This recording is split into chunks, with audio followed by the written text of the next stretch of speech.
roughly 90% of the increase in emissions expected under a business as usual forecast from the IMF comes from emerging and developing countries. I pointed out that the EU is responsible directly for about 9% of global CO2 emissions.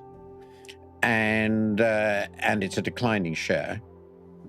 So the EU can do almost anything it wants, but it's not going to affect the overall picture. This is a global challenge.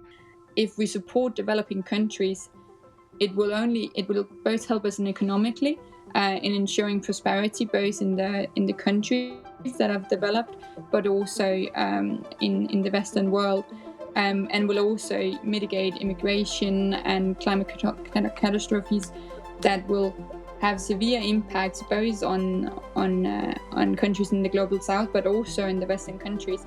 Different parts of the world have different environmental regulations. They have different environmental priorities, and the supply chain, for that reason, obviously, can have weak spots when it comes to tackling this issue. But when a leading global manufacturer, whether it's an apparel company, whether it's Ola and his team at Daimler or others, looks at their supply chain and they set common standards around the world, and they fold that into the choices they make on which suppliers they source from, what they're ready to pay, the metrics they expect to be tracked.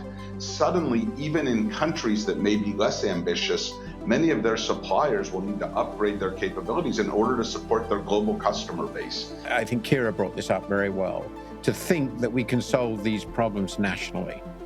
But in fact, the problems we've talked about are all global. We have created a global civilization, probably the first truly global civilization, and we are all tempted by the idea that we can close the drawbridges and treat our countries as islands. And I think if we do that, we are completely finished.